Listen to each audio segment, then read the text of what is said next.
পৃথিবীতে এমন একটি গ্রাম আছে যে গ্রামের মানুষ এখনো চার হাত পায়ে হাঁটে। আধুনিক যুগেও রয়ে গেছে তাদের প্রাগৈতিহাসিক ভঙ্গি। একবার ভাবুন তো, পৃথিবীরই এমন একটি গ্রাম যেখানে মানুষ আজও দাঁড়িয়ে হাঁটে না, বরং প্রাণীদের মতো চার হাত পায়ে ভর দিয়ে হাঁটে। কোনো এক দুজন না, একই পরিবারের একাধিক সদস্য এইভাবে চলাফেরা করে। আধুনিক পৃথিবী যেখানে দাঁড়িয়ে আছে প্রযুক্তি, বিজ্ঞান ও সভ্যতার শিখরে, ঠিক সেই সময়েও এই গ্রামের মানুষের হাঁটার ধরন যেন আমাদের নিয়ে যায় মানব বিবর্তনের অতীত ইতিহাসে, বহু হাজার বছর আগের যুগে।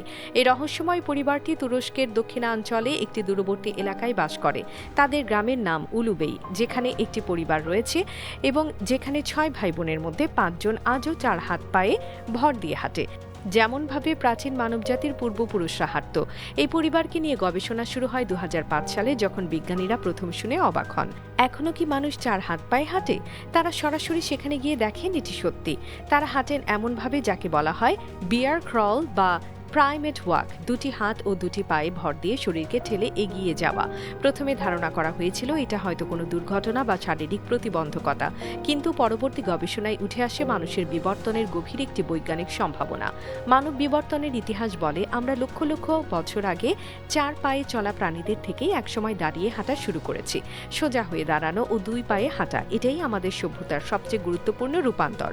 কিন্তু এই পরিবারের ক্ষেত্রে ঘটেছে উল্টো পথ। তাদের মস্তিষ্কের সেরিবেলামে কিছু অংশ পুরোপুরি বিকশিত হয়নি, ফলে তাদের ভারসাম্য ধরে রেখে দাঁড়িয়ে হাঁটার ক্ষমতা ঠিকঠাক তৈরি হয়নি।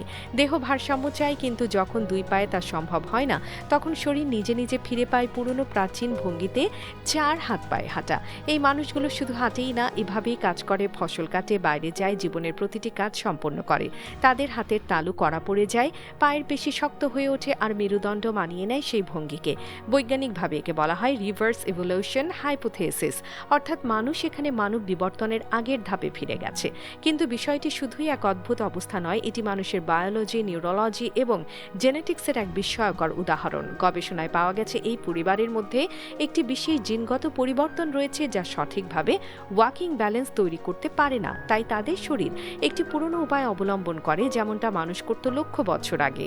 আরও চমকপ্রদ হলো, এই পরিবার কথা বলতেও সম্পূর্ণ সক্ষম নয়। তাদের ভাষা ভাঙা, অসম্পূর্ণ এবং সংক্ষিপ্ত শব্দে সীমাবদ্ধ। এটি বিজ্ঞানীদের মনে করিয়ে দেয় বিবর্তনের প্রথম দিকের মানুষও এইভাবেই যোগাযোগ করত।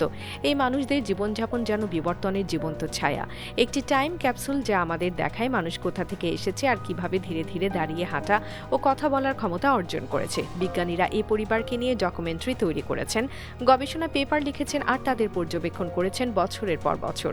কেউ একে মানব বিবর্তন বোঝার মিসিং লিঙ্ক বলে, কেউ বলে one step backward in evolution. যদিও পরিবারটি নিজে জানে না এসব কিছুই, তারা শুধু বেঁচে থাকে তাদের নিজের গতিতে, নিজের মতো করে।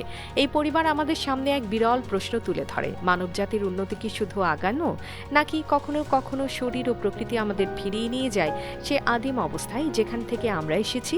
প্রযুক্তি ও সভ্যতার যুগেও এই গ্রামের মানুষ আমাদের মনে করিয়ে দেয় বিবর্তন কোনো সরল রেখা নয়, কখনো তা বাঁক নেয়, কখনো তা থেমে যায়, আর কখনো ফিরে যায় অতীতে। আর সেই গল্প এখনো লিখে যাচ্ছে পৃথিবীর এক প্রান্তে, চার হাত পায়ে হেঁটে চলা মানুষদের পদচিহ্নে।